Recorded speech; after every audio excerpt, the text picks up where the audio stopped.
right, good afternoon, everybody. We're going to get started. It's 1:15. Welcome to Going Live. And in this session, we're going to talk about everything live streaming. How to set up a stream using a stream key from an encoder.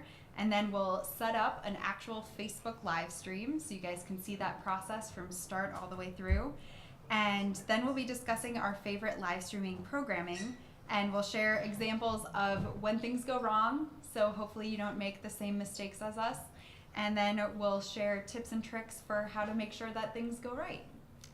Starting off, we're going to introduce ourselves. I'm Mandy Kritzeck from the Kearney Museum of Glass. I'm the digital media producer / project manager. Hi, I'm Caitlin Kearney from the Field Museum, and I'm the digital content developer. I'm Ryan Dodge, and I'm the digital engagement coordinator at the Royal Ontario Museum. I'm Lindsay O'Leary, and I'm the digital marketing manager at Tate Galleries in London. All right, okay, so this setup is in the amphitheater of my museum. We have live glassmaking demonstrations every day, and when we have a special guest artist, we will often live stream them. So this setup shows our booth attendant operator who's sitting at a mix board, and they're controlling. We have 6 PTZ cameras. They are Sony PTZs. So they're choosing shots, and then those all get fed into our stream that we put out live through YouTube and Facebook. So this is definitely a more involved way of doing it, that, you know, if you have the equipment, you can get it all set up, and once you have it set up, it's relatively easy then to just plug in the stream keys and hit go whenever you're ready to stream. A benefit of doing it this way is we can schedule it in advance and let people know when to expect streams. But if you have any questions about the specific equipment that we use or anything else about how to work with a setup like this, I can definitely answer that. Just a little bit more about the specific equipment in case you're wondering. We use a Matrox Monarch HDX for our streaming encoder, and that's a dual stream key appliance, so that's what allows us to stream simultaneously. It's the same feed to both of the platforms. We used to stream on Ustream and weren't finding that people were finding us live, but since we've gone to social media, more people are there on those platforms naturally, and so they're tuning in live, which is really great. And then we have Canon 305 cameras on the floor of where the demonstrations are taking place that have a Teradek transmitter and receiver is the brand that we use. So I'm going to pass it on to these guys, though, to talk about the type of streaming that we're going to do today.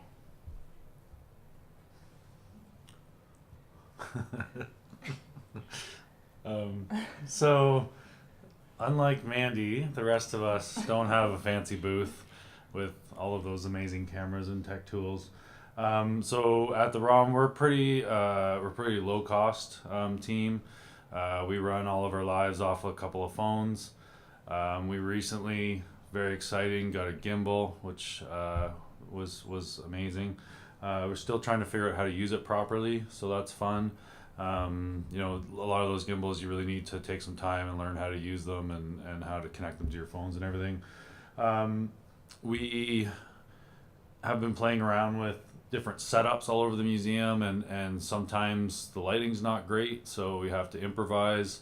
You can see here I'm plugging in and turning on about 12 different IKEA lights.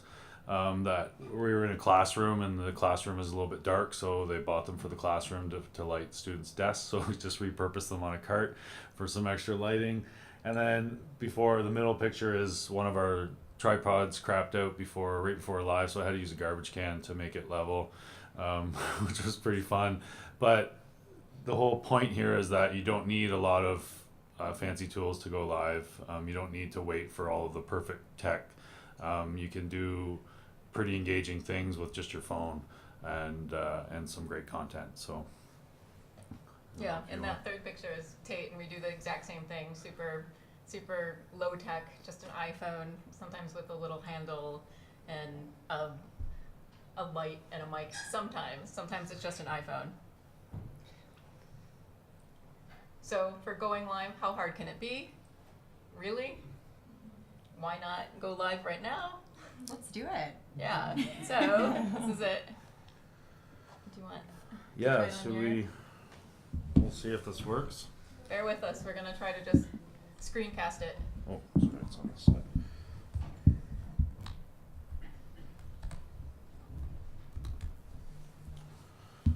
So, you can actually do it from laptops and desktops now if you want, which is pretty fun. It's a new feature. So it's right there on your page. Wow, that's cool. It gives you a few different options. There's actually a little screen share thing that you can do, and you have to download an extension. And I've never tried this, so I can't really comment on it. I don't know if anyone else has tried it. No? Okay. It's an option. It's available, but we're not going to do it today. We're going to go on our phone. So, we're going to do Facebook, but, we also, everyone's done Instagram Live here as well, so we can talk about that if anyone's interested in that. But I usually use the Facebook Pages app, if it'll work. And there's a live button right here under Book Now. Well, that's important though, making sure you're on your right page. Yep. Make sure you're on the right page. We'll talk about it a little later, but I always usually run a test on my personal account before I go live on the official page. It's just a good idea to make sure that everything's working properly, that there's that the sound quality is good, the picture is not choppy. Sometimes if you're in an area where there's not great cell service, I never run our lives off Wi-Fi. Our Wi-Fi is not great in our building, so I always make sure that we're in a spot where there's really good cell service. And then I usually do a test beforehand. I'm gonna put the camera on, not on me. The other thing is, if you have a lot of accounts, you're gonna get notifications throughout your lives, and it's terrifying because if you touch those, it'll go out of that live. So it's hard to not want to touch those notifications. What do we want to call this? Go live. Yeah. So, do you want to talk about some things while I do this? Anyone? Sure. Some tips or anything? So a main tip that would save some time would, if we would have written this before, so when we go live at Tate, we kind of write the title of the video, the description, and then maybe like pre-thinking of a pinned comment or two to get people talking about where they're from or if they have questions. So here, you would just cut and paste it. So from your notes section, you could just cut and paste, and before you go live, so you don't have to move and touch your camera. Sorry, Laurie. Just. So there's also you guys can see the little wand there. There are a few settings that are available. You probably don't want to do like the Walking Dead things and the Game of Thrones, but the screwdriver and the wrench, if you tap that, there's a lighting option, and it helps it a little bit, especially if you don't have like a gimbal that includes a light or any of that sort of thing. There are a few options within. You can also flip the camera if you want, but that's an option there. So then you just hit the red button and you go live. So I'm gonna do that while I walk over and put this on the tripod.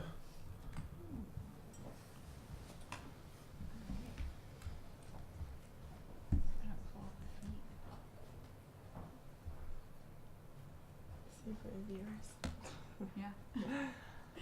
So I hope everybody's on the MCN page, although you're here.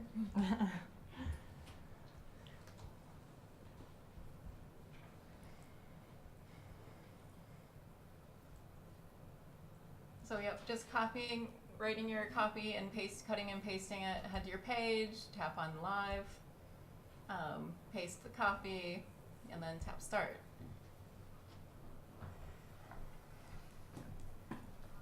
So we're going to talk about who does it well. One of my favorite examples is actually something that MoMA did a couple years ago. It's kind of that slow TV movement. This was just live on YouTube, and it was an installation piece that has that beehive on the HUD. So you just watch. They did it for 24 hours, and you could just drop in and watch this very serene or not serene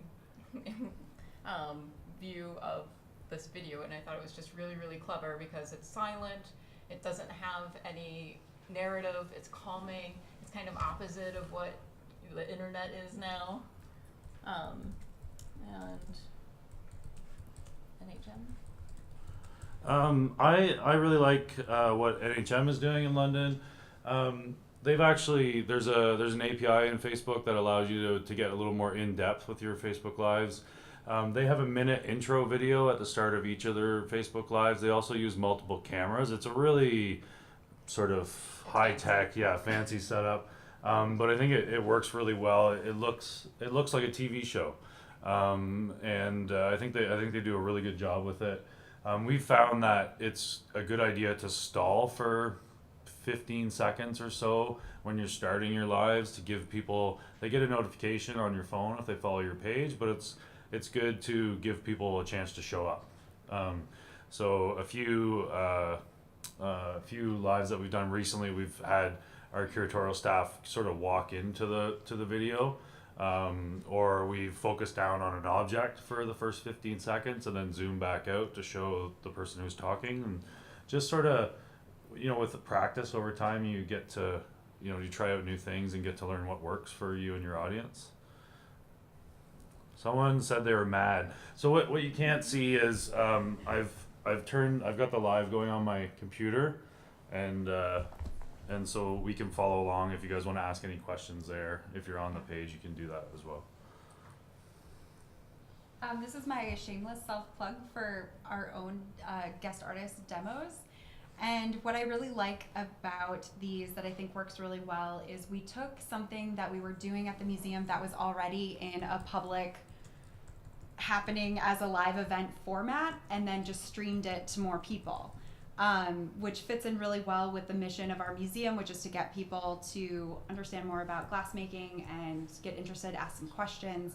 So what works really well about this is they're narrated by somebody, and the audience that's live in person is asking questions, but then we also have somebody moderating the questions that are coming in online via the live stream. So this one in particular was a guest artist who works with Dale Chihuly, James Mongrain, and he was just making a dragon figure that he attached to the side of a vase later. I mean, there's some really great glass making moments, like doing some spins and wraps, which are just visually really fascinating to watch. But we did not anticipate that this stream, I don't remember what the stats were during how many people watched live, but the capture, the recording of the stream now has over almost 3.7 million views, which is insane for an hour-long program. Obviously, people aren't watching the full hour, but we were really shocked and surprised that something like this had that big of a reach. So if there's anything that you're already doing that you're sharing with the public that you want to just share with more people, that's an idea of something that could work really well for a live stream. I added the Smithsonian National Zoo as an example. First, just cute baby armadillo, but I like how they organize using a hashtag #ZooLive. And I think something that zoos and aquariums do really well, I think they make use of live really well. And part of me wonders if that's because they're kind of prepared for the unexpected. Working with live animals, they kind of know that things might happen, and they're kind of embracing that spontaneity. I know that when I first started doing Facebook Lives, I wanted them to sort of be as planned and as scripted as possible, and that just doesn't leave you much room for something else coming up or going off track. So I think that's something that zoos and aquariums do really well. So, what could possibly go wrong during a live? Nothing. I don't know, some of you might remember this from 2015. It was the Miss Universe pageant where they accidentally announced Miss Philippines, Miss Universe, instead of Miss Colombia, which was kind of like a huge, like, oh, you feel just cringy. It's like you feel terrible for everybody. And that's a nice live moment. And then, let me see if I can even. This was during, it was supposed to be a curator and artist tour at Tate, And this happened.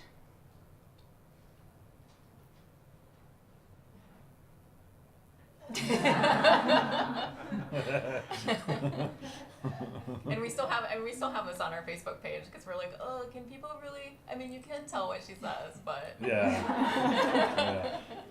Yeah, that's great. Oh, it's not. Hold on, it's not wording for me. Oh. It's one of ours. You know, it's poor Jackie. It's happened to us all, kind of, and it's something that we, you don't really think about when you're doing it. And it's really hard to zoom during a Facebook Live, to pinch and zoom. If you double tap too fast, you're gonna flip the camera on yourself. So it's something to be aware of. All right. But yeah, it's kind of happened to us all. It's just a screenshot. Okay. This is my accidental camera flip, also a pinch and zoom error. There's no way on the iPhone to turn that off? I'm not sure. The tools within the Facebook Live are not fantastic yet, so there's some limitations that you just have to be aware of, and I hope you take away that it's the camera flip is the biggest issue. Yeah. But I think it's good to just kind of acknowledge it when something goes wrong. Like, this was with a curator, and I kind of said something like, bear with us, and she was like, oh, technical issue, and started like narrating the situation as we were streaming. But we got it turned around in, I don't know, under 30 seconds and got back on track, and it was fine. Want me to try to play this? Yeah, see if it'll play. Oh, boy. I don't know. Is it embedded in? Yeah, it's embedded. Because I couldn't figure out how to get it off. But this is, I dropped the phone. So I actually had, just like terrible, because that's our deputy director of collections and research. So, and that's our blue whale exhibit, his big baby. And I was actually using The thing that you just dropped. the thing that I just dropped. Lori, I know. Lori, I noticed I have the same clip, and that's what I was using when I dropped that phone. And this one doesn't have it, but it has a rubber thing on the edge, and my phone slipped off the rubber and fell out of the thing. So luckily I caught it, but it looked pretty bad. So make sure that when you put your device into something that it's secure and it's not going to slip out of whatever it's attached to. This is another one of mine. So this was one of the first sort of like how-to demonstrations that we had done live. This is our botany collections assistant doing a demo of how to press and mount plants. And so I knew the activity was going to be mostly stationary, as she was just going to be sitting at this table. But she at some point forgot that she was mic'd up. She reached just a little farther, and that cord is attached to her and the phone, which is on a stationary tripod. So I basically had to just pick the tripod up and kind of move with her for a little bit. But I think this is a good example of just thinking about how your equipment interacts with the activity if there's going to be motion. And this lav mic was definitely just too short for the activity that we had planned. We also have the wired mic issue all the time, and our AV guys gave us an extender, so we have like two wired. It's like 6 feet long now, because that's also happened to us a few times. Know your copyright laws. So we have this huge, it's called the amphitheater. It's almost like an arena. Did it skip ahead? Or no? No. Is it? Oh, okay. Sorry. Okay. And in this one, we didn't realize that the music that was playing while the artist was working was picked up in the stream. And I think we just had on a Pandora Motown station. So of course we got hit by YouTube with, I think like 38 copyright claims on our video after the stream. So luckily they still let us keep it up there, but then it shows ads over it. So that's just something to think about. If you're streaming, what other noise might be picked up, because that was definitely something that we would have avoided if we could have. And then just also thinking about rights, we have our attention, we're live streaming sign, and I found some really great language that says basically just that if you enter that space we are live streaming it. You're agreeing to being filmed, and I have the sign up here. It's also in the presentation. So if you guys have any questions about that later, just let me know. I think it's good. And what we do at the beginning is we direct people. We say like, oh, this is a demonstration that's happening. If you can't stay for the whole thing, you can find it on our website. And we list, and here's how to find it on mobile. And then we have the whole like legal block paragraph underneath it. So just something to think about. We've heard of other museums where, did we say it was the Getty had taped a sign to somebody's back when they were in the gallery to just let them know that they're live streaming. So not something you have to worry about if you're behind the scenes and not where any public people are going to be, but if you're going to run into people who might have concerns about being filmed, it's always a good idea. And this is a final warning. Sometimes it all goes wrong. So this is actually my first live stream at Tate, and there's 4 Tate galleries in the UK, and this happened to be at Tate Liverpool, and the work phone broke, so I had to use this is like my old iPhone 4. The Wow. light broke, the mic broke, so like everything was going wrong, but it's a live, so you just have to be flexible and roll with the punches. So we have a few questions. Thank you. So I think can we take a couple of those Yeah. before we Yeah. move on? So Annie asked the first one. Thank you, Annie. Are you actually here? Yes. So Annie wanted to know if you stream and don't use Wi-Fi, do you worry about using your personal data? How do you guys manage that? Well, for Tate, I do agree that we don't rely on Wi-Fi when we do live streaming, almost always, except for sometimes in a lower level. But we do have a work phone, so we are lucky in that way. So we're using the work phone's data. If not, I mean, I would, just approach somebody above and be like, hey, can I, get reimbursed for using data this month because I'm doing live. Yeah. We my phone is a work phone as well, so it's paid for by the museum, so it's just part of what we do. But today we're actually using Wi-Fi through my phone, so it can work for you, but you just want to make sure that you're testing it first. Yeah, I also have a work phone that I use. Actually, most of our collection spaces have pretty terrible cell and Wi-Fi signal. So we ended up working with our technology department to get them to boost the Wi-Fi signal just the day of a live. And so that has made a world of difference. And I always do the classic, like go into airplane mode and then come back on to make sure that you're connected to the nearest Wi-Fi router. But yeah. And my museum's in an area where there's really poor cell service, so we actually use our Wi-Fi in the museum is better than using data, so we always use Wi-Fi. Do you want to answer the next one before we go on? Yeah, sure. So Lara asked, what are your equipment suggestions for improving picture and sound quality, especially lighting? Also, do you record Facebook Lives on your phone at your museum? Finally, how do you use multiple cameras? So I can answer for using multiple cameras. That's where we have all of the cameras running into a mixer board, and we use broadcast picks for that. And that's where then the person in the control room is deciding which of the multiple cameras is going through the actual broadcast stream. And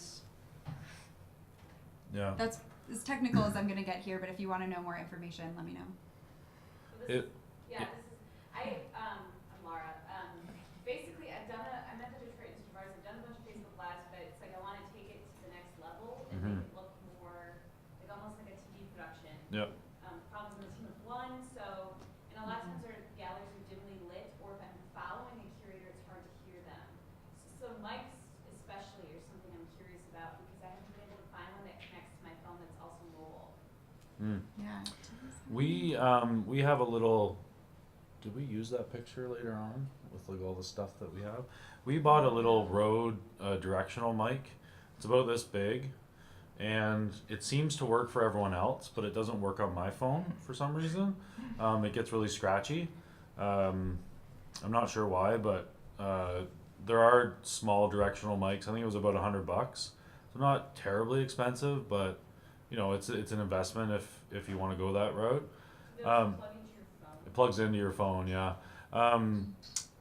In terms of multiple cameras, if you go on Facebook for developers on that site, there's a Facebook Live API that you can work with. So if you want to get it, you know, work with your development team or your web people, they can probably help you with that. But then when you go to that level, then you need like cameras like that one, you know, or that can hook up to a network, and that sort of thing. So it gets a lot more advanced. Yeah, you need the transmitter to come out of your camera, and then you would need the streaming appliance to capture that to go into the stream key that you've put into Facebook.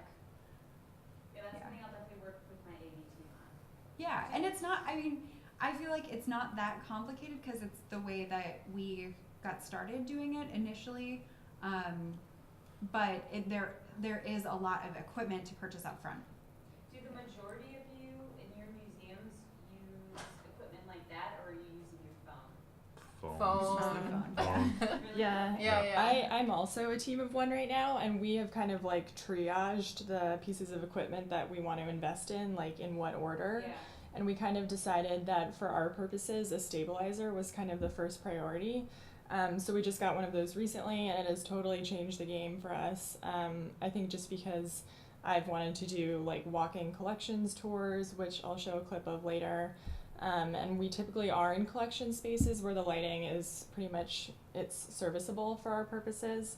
And same with sound. So we're not doing a lot of live stream sound on the floor yet, but we might once we kind of build out our equipment a little bit more. And do you have any suggestions on lighting? Sorry, this is my last question. For Tate, I actually just buy these little, they're like 11 pounds, little tiny LED panels.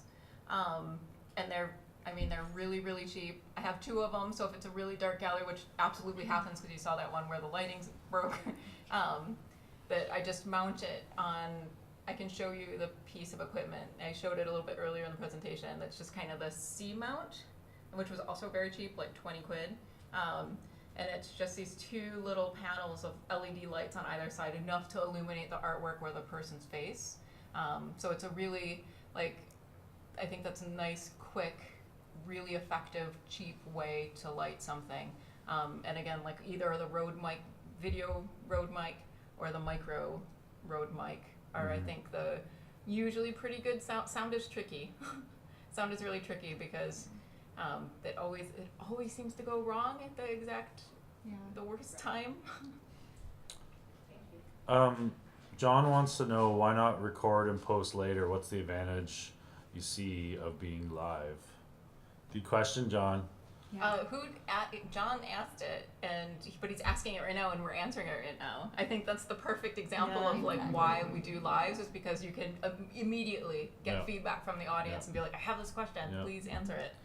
It's also a favorable piece of content in the algorithm. So, and also when you go live, everyone that likes your page gets a notification that you're going live.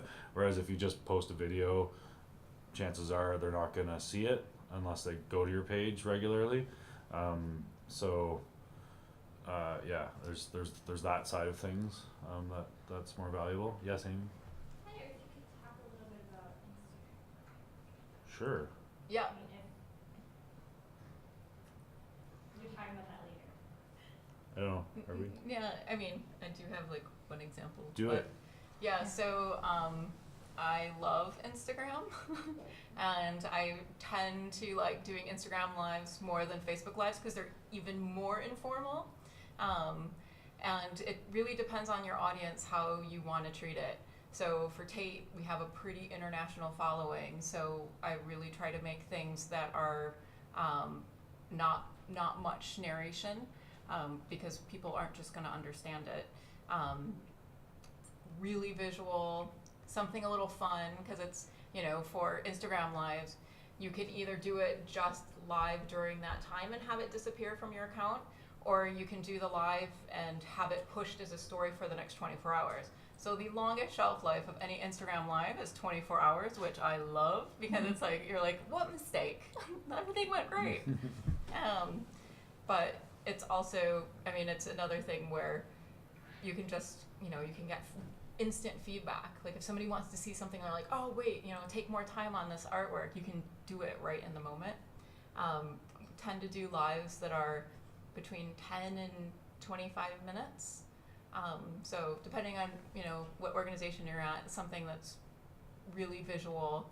I think things that are a little less serious than Facebook, like I wouldn't necessarily do just a curator and artist talk or, a curator tour, which would be fine. But I think people on Instagram are looking for things a little bit more wacky.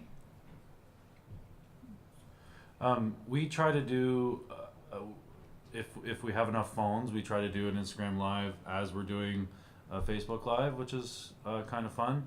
But it also it's like which phone do you look at? So we try to, in that picture with the 2 tripods, that's what we were doing. So we had one set up in portrait mode, that was Instagram, and one in landscape, that was Facebook. And yeah, like you said, it's pretty informal on there. You get a lot more, I feel like you get a lot more reactions on Instagram live. I don't know if we've ever done just Instagram by itself, but it's definitely something you could do. Yeah. Is that the last of the There's so many more questions. Should we go through the rest Let's of? go through the rest of Okay. our stuff and then answer See more if we questions. answer some of these. Yeah. Yeah. So these are just a few tips that we have. So this is also my thought about. I'm totally checking if things are choppy. That's why I'm moving.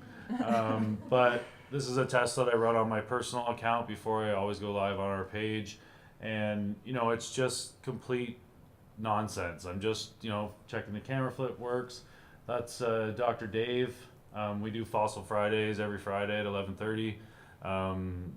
Trying to make it like a regular thing that people know that they can show up. It's something we used to do on Twitter. Now we do it on Facebook Live, and it's great. But yeah, I would highly suggest that you do testing on your own account before you go live on your page. Slow TV is awesome. People love this stuff. So we live streamed someone working on a Triceratops femur, and there was no talking. All you could hear was the drill. And we went live for about a half hour, and it's one of our most viewed Facebook Lives. And we would every 5 minutes or so, we would zoom right in on the technician's hand, so you could really see the detail in the bone and what she was doing, and then we would zoom out again. But there was no commentary from us.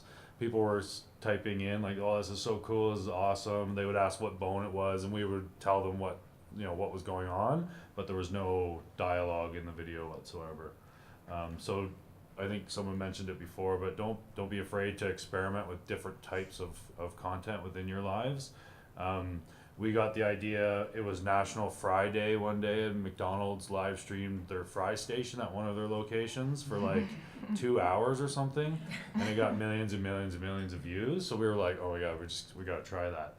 So we did paintings conservation. Someone was touching up a painting. People love that. We've done this one, and we're gonna do a dissection, I think, soon, which might be gross, but it'll be fun. So I second the slow TV movement. This was a dance performance that happened within an art installation that was fog in the back of Tape Modern, and people loved it. This was actually our most active live while it was live, because people were like, oh, what is going on? You see this fog drifting. It's just something a lot of people go to the internet to escape, and I think this is a nice way to let something like working on the bone or just seeing fog float around. Be willing to try something that's a little bit different and see how it goes. It's alive, so if you don't like it at the end, you can always just take it down from your page. I'll jump in on that. Some of our glassmaking demos that I don't want to call any of them boring, because I think that the art is always interesting to watch, but if there are a lot of repetitive movements of like slightly changing something, putting it back in the reheating furnace, moving around. And we've gotten comments on those videos that some people will watch them to fall asleep to. And you know what? Why not? It's great.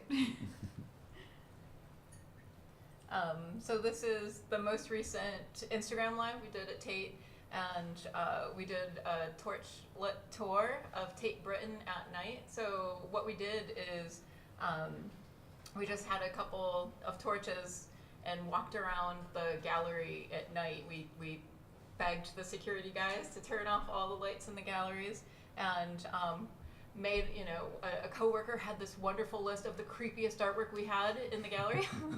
And we obviously have some really gorgeous masterpieces. And we went around with that same exact, 11-pound tiny little LED light, and that's what we used to shine on the artwork. We got permission from the conservationists, and just walked around for about 20 minutes or so, and it was totally silent, and it ended up being our most popular live, and this was for Halloween last week. You mean a flashlight? Yeah. Oh yeah, sorry. I'm sorry. Yeah. Yeah. Okay. No. I'm a flashlight. I'm No, it's I'm a Pittsburgher living in London.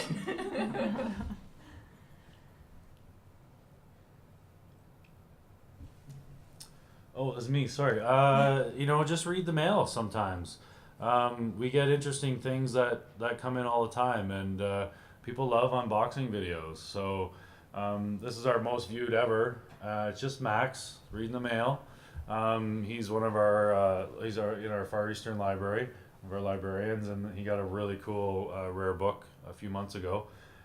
And yeah, so in this one, we do lives a few different ways. I started with the camera on myself, and just kind of did an intro and explained what was going on, what we're going to do, and then I flipped the camera over to Max, and he kind of just ran with it.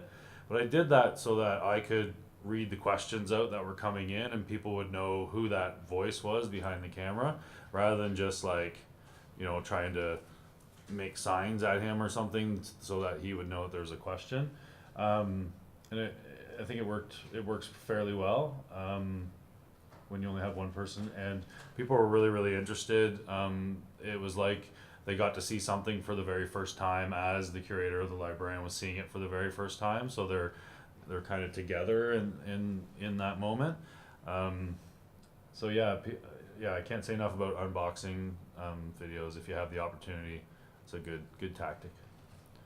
Yeah, I mean, Yeah. it just kind of speaks to the behind the scenes. Yeah, if you're showing exactly. something that you're not gonna see in the gallery or museum space, people love to see that. It might just be your day to day, or a curator's day to day. Yeah. But those are the things that people want to see. Mm-hmm.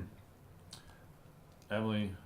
For that video where you mic'd up while you were No. So yeah, in the sound, there is a difference in sound quality when you're front facing and back facing. So just be aware of that. I have a pretty loud voice generally, so I don't, it's not that big of a deal, but yeah, it is something to think about and test when you do your test before. Yeah. So another thing that's worked well for us is recurring series. On the left, that's a photo of our geology collections assistant, who also happens to be a really talented illustrator. So we've been doing monthly sci art live illustrations where we pick a different fossil each time. She talks about it a little bit, describes what it is, and then she kind of just goes straight to drawing it in chalk. It usually takes her about an hour or an hour and a half. People are kind of chiming in with questions whenever they have them. So it kind of has a little bit of that slow TV, and that much of it is just watching her draw. And people have said they find that relaxing too. So that's always a good thing. But I think what's nice about this is that it's something that people have come to expect from us, and they tend to put in requests for what we draw next. Yeah, so it's been good. And I think a big part of this is also working with someone, the person on camera, like the talent or the expert, someone who is personally invested in it also, it has to work for them too. So this just kind of naturally turned out to be a successful thing for us, and fortunately, Adrian, the collections assistant, was really excited about it and wanted to keep doing it. I'll also add, just generally, it's good to take a lot of before and after photos. This turned into something that we can share continually, use photos of her illustrations in an ongoing way. And on the right is conservation conversation. It's something we started at Tate, where it is just that behind the scenes where we go into the conservation studio and watch our amazing conservators actually just work on these amazing artworks. In that, you can kind of see a little bit of a yellow rectangle, and that's Becca, conservator, who's doing a varnish removal. So it's actually quite nice that you can just watch the yellow disappear from this painting that is now in our Impressionists in London exhibition on right now. So this is also something we've started doing recently at the Field Museum. Earlier I mentioned that we got a stabilizer, and that's kind of been a game changer for us. This was something we did on Ask a Curator Day with a curator who's a paleomammologist, and he gave a tour of our fossil mammals collection. And it was great for him because he gives tours like this all the time to students or to members or donors. So it's something that he was already completely comfortable with doing. And this time it was just really to one person. But I think I was surprised how strongly people reacted to just seeing that movement and walking past the rows and rows of specimens, and even, just going through the door and seeing that there's an entire other room full of specimens. So I think that kind of movement and variety really has benefited us. We kind of started out doing a lot of person at desk with objects Facebook Lives, and this has allowed us to totally move away from that. I think it's also really great to give feedback to your experts who are on camera. I think they're generally surprised how easy it is after the fact. And when they do give tours in the collection space, it's usually for like 15 or 20 people. So letting them know that they can reach thousands of people in the same period of time is really impactful for them. Huge. You definitely want to, I always, after we're done and you post the video, then you always show them, this is how many people viewed, this is what the reach was. Yeah. And they're like, wow, I've never spoken to 3,000 people before. I'm like, yeah, that's why we do this. So I think we talked about this earlier, but engaging the audience is really one of the main reasons to go live. People are asking you questions and you can respond in real time. So we do that with our glassmaking demonstrations, because people that don't know anything about glassmaking at all will say, what's happening here? And we have a chance to explain it. And then glassmakers that want to know the more intricate details about, what's the coefficiency of that glass and how are they doing this certain technique. We have people, I don't know how to answer those questions, but we have people on staff that I pass the question on to that can then respond through the audio during the demonstration. So we've had a demonstration that had 200 comments per minute? People, there have been streams where it's a constant feed of people, but what we'll often get is people chiming in hello from Ohio, or hello from whatever country they're watching from, and that's great. It helps us get an idea of where people are watching from and see the vast audience. So this is something when we have a host. So we did a few weeks ago, it was Science Literacy Week in Canada, so we did a series of Facebook Lives every day of the week.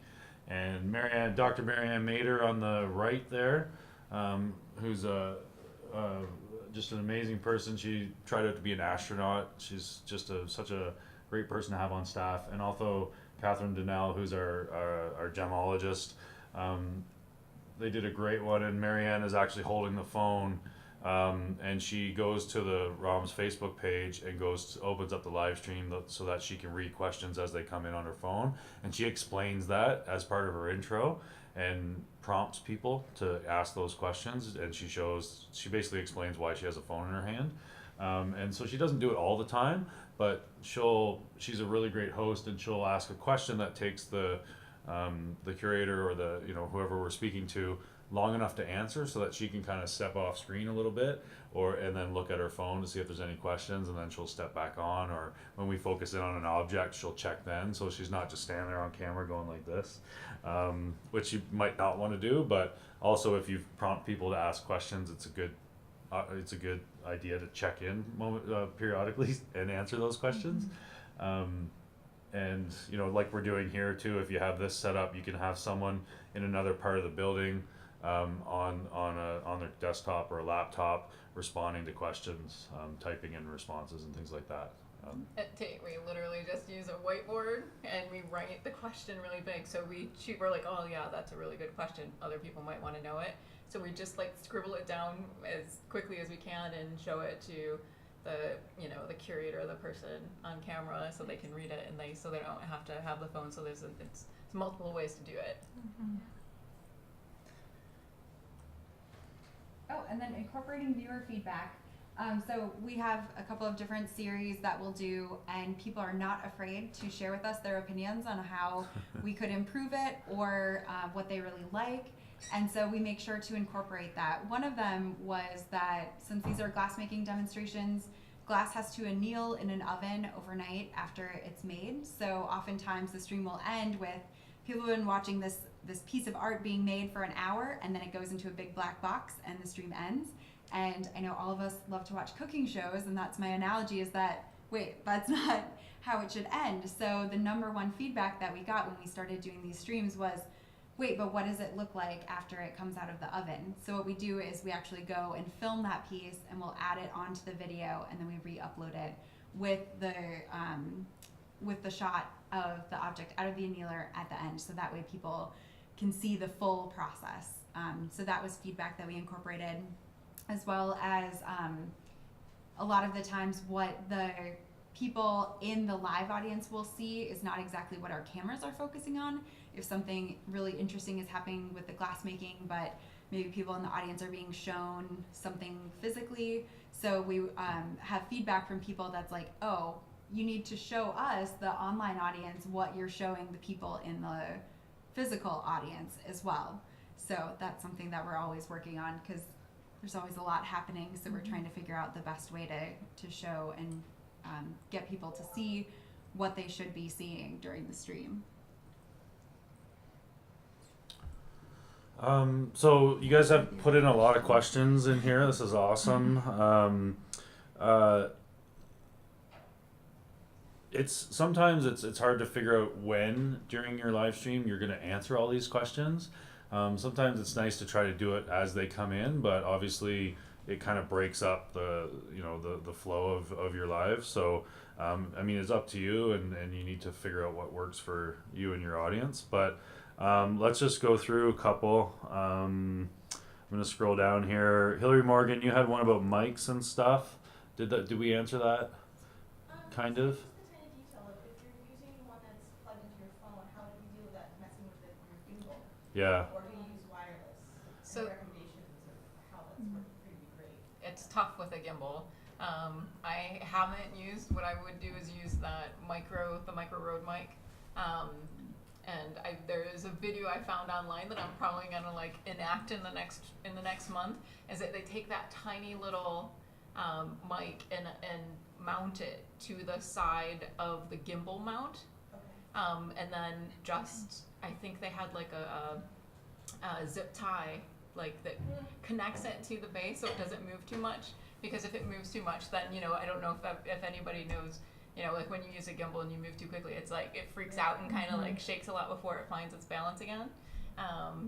But so right now, whenever we use a gimbal, which is like the most beautiful shot, we just use the internal iPhone mic. Yeah. There's a really great NPR blog, I think, about the gear that they use for their lives, and they've done like 300 or so lives over the last couple of years. So I think if you just Google like Facebook Live gear NPR or something, it should pop up. But yeah, we don't use a mic when we use a gimbal because it does throw it off. So it just depends on what you're doing. The time that we've done we did a couple ghost tours for Halloween in the gallery while the museum was open, and the sound wasn't great because there were people walking around, but we wanted to use the gimbal because we were walking, so we made that decision that we were going to sacrifice sound quality for picture stability. So it just kind of, you just have to make those decisions as you go. And it's also statistically for Facebook in general that people don't turn on the sound for Facebook Lives 90% of the time, which is insane. But that's why I'm always like, just focus on the visual. Like that's super, super important. I mean, you do have the 10% that do turn on the sound, but so it's like, you can't. I mean, it's live. Like it can't be perfect. Lori has a good comment about some tech that you can use if you guys go into live and see the comment there. That's a great comment. Annie has another question about what do you do if a speaker or patron doesn't want to be filmed for personal, legal, privacy reasons, etc. Just don't film them. Yeah. Just do something else. Yeah, I'm trying to think if. Generally, I don't think I think if somebody has seen the sign and they don't want to be filmed, they don't enter the space. And then we definitely always talk with people beforehand that we know are actively participating in the stream so that they're well aware that they're participating and are on board with it. Yeah, we only pick people who are excited to do it. If they're not excited to do it, they're not going to be excited on camera. So just move on to a different project. Yep. So you don't have a way if you're in a public space for people to have like, you know, like a red dot or something if they don't want to be in, because otherwise they just can't go into that public space. Correct. Yeah, we don't have a way to do that. Just since there could be so many people and the shot could be so wide with so many people in it that we wouldn't really have a way of like picking out any identifier. I think we mentioned the Getty before. They put signs on their backs when they're in the galleries when they're open. We tend to only go in the galleries before we open or after we close, because we can control the space. We have done a few tours while we're open, but we don't like to do them because there's just a lot of variables that you can't control. So we tend to find spaces behind the scenes that have good cell service that we can shut the door and manipulate the lights and things like that. So, and yeah, we, like, I'd love to say that we're like we have these plans 6 months out, but the reality is we don't. We know that we're going to do a Facebook Friday every Friday, or a Fossil Friday every Friday. But other than that, it's just kind of when they come up. And someone had a question about our unboxing. Max just gave me a call and was like, hey, I got this really cool book. Can we do something with it?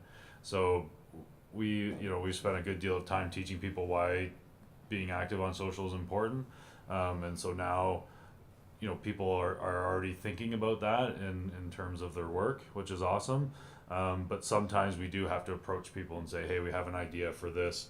Are you interested? And sometimes there are, and sometimes they aren't. So. Yeah, I think also for us, the scientific staff that we have worked with on Facebook Lives, having them serve as sort of like evangelists to their counterparts has been really helpful for us. Just hearing them say like, this is so much easier than I thought, like, here's what we accomplished, and even just people seeing them filming while we're doing it, I think piques their curiosity. And so that's kind of how we've expanded from working with a couple people to more people on our scientific and curatorial staffs. So we're gonna merge two questions. Lori's question about the ideal time to go live, 30 minutes, 10 minutes, longer, and Maddie had a question about how often do you go live? So. Okay. The ideal time for us in the day. So in the day, the ideal time for Tate, which is in the UK, is around 6 p.m. We've done earlier ones and they've not performed as well. I think it just might be because we have a pretty hefty US audience, and that makes it around lunchtime for here. So I think that's why that time works for us, but I think it's going to be unique for every institution. You just got to test it out. I mean, it's just because we've done so many, we're like, oh yeah, why didn't this get that kind of pickup? And as I mentioned before, our the length that we tend to do is between 10 minutes and 25. That seems to be our sweet spot. We've tried all times. We've done as early as 9 in the morning. We've done at noon. We've done in the early afternoon. 1:30 seems to be a good time for us, as well as 11:30 right before lunch. If you think about like what you're doing at that time of day, chances are you're getting ready to go on your lunch break. You've kind of tuned out from your emails and stuff, and you're looking for something else to grab your attention. So we think about that, but also look at your post insights. Look at when people are on your page anyway, and try to hit those times and see if that does any better for you. We tend to go for 20 minutes, 22 minutes, 25 minutes, but we've done as short as 5 minutes. Fossil Fridays are anywhere from like 5 to 15 minutes. And then we've done as much as 30. So I think it depends on the content of what you're sharing, and I think I've read somewhere that like around 20 minutes is ideal. A couple of blogs out there say 20 minutes, but again, whatever works for you, I think. Yeah, I would say most of ours are in the 20 to 30 minute range, except for the Sci Art ones that we do monthly, and that's just because we do it the entire amount of time that it takes her to draw the fossil. So I think people have become accustomed to that and kind of know to expect it. Some people do actually stick with us the whole way through. The ones that don't know that they will see the final product on our Instagram after the fact. And I think in terms of timing, we also tend to be around lunchtime. The Fossil Friday ones we do are usually at 11 a.m. on Fridays. But when we do have like a firm time and everything is confirmed, we know it's going to happen. I often just create a Facebook event the day before and use that to publicize in advance. Yeah, and just really quick, for us, luckily we have staff that can work on the weekends. So we were doing a 10 a.m. on Sunday, and that was a really popular time. I think just because a lot of people aren't working, they could tune in. And then we do more popular artists during our evening streams, which are around 7 p.m. in New York time, which then we do get feedback from our outside the US audience that they're saying, these are way too late, can't you have them on earlier? So we try and do not everything all at one time, so that different people can tune in. And ours tend to be an hour long every time, which I know is kind of an outlier, but we don't expect people to watch the whole time. Some people do. We've gone up to, I think actually one was over 3 hours long, and people watched because it's also a process, right? So they stay tuned in to like see is it gonna break? Mm-hmm. Watching glassmaking is kind of like watching NASCAR, like what is gonna happen? And so that, but it would not work in every context to do 3 hours long. It's definitely slow TV.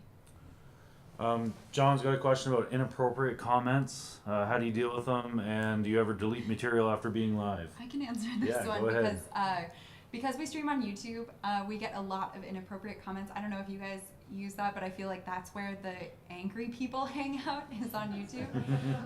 And so we do heavily moderate. We have someone watching every comment, and they'll delete ones that we set up a policy. Basically, you can't be no hate speech or anything like that, no derogatory terms, no sexism in the comments. We just delete them right away. We don't really give them any option to comment again. And then as far as do you ever delete material, we have in really rare instances, and it's at the discretion of the artist that we show. So sometimes they'll feel uncomfortable with having their essentially performance up online. And we're fine with that for the most part. It really depends, though. We'd prefer to just, people saw it live anyways, so we prefer to leave it up. But it just depends on your relationship with the person that you're filming. We've only ever deleted one video, and it was because the person on air, she let a date slip that we hadn't told the public about something. So PR was like, we should probably delete that. I didn't think it was a big deal. It wasn't a long live, but that's the only time we've ever deleted a video. We ban people all the time. We have the same sort of policy, and it's something you deal with. We see a lot more of that stuff on Instagram than we do on Facebook, which is interesting. Facebook commenters are really nice. Yeah, usually, generally. Oh, yeah. Generally, yeah. Yeah, we have the opposite problem.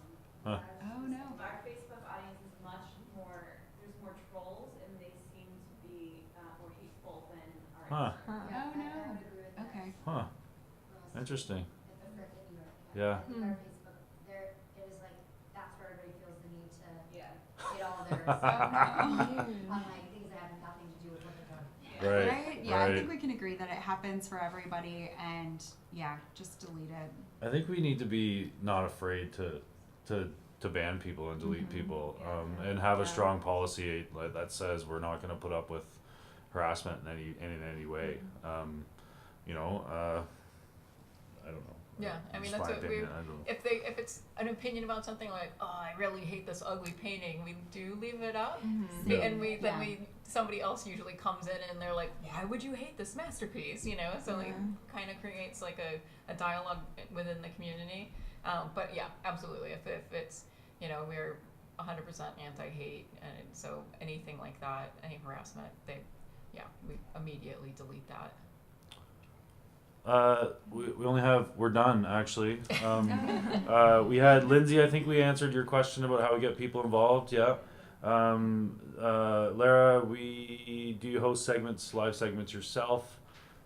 I do sometimes. I don't. Never. I'm never in front of the camera. Yeah, except for I'm now. always behind it. Has anyone done Facebook Live 360? Yeah.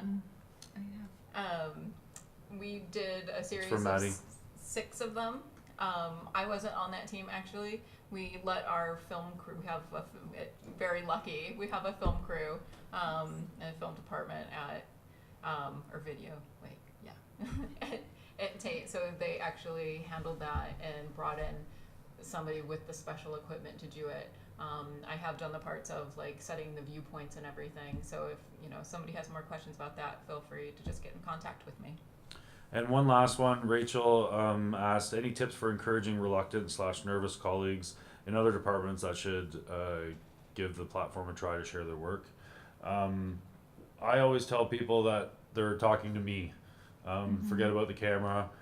Just chat like you're chatting with me in the hallway or something like that.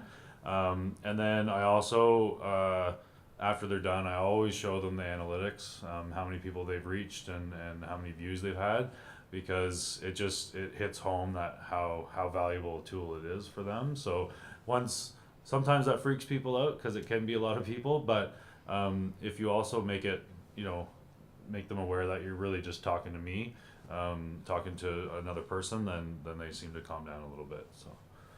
Yeah, I also, when we have something that's planned out, I will do a run through with the person, and I try to ask the questions that I anticipate our followers might ask. But similar to what Ryan just said, whenever I'm talking to someone new, I try to send them to Adrian, our illustrator, who has been great about being like, yeah, it's just having a conversation with Caitlin. There's no one else there. So I try to get the people who have already done it to sort of spread the word a little bit and talk about their experiences.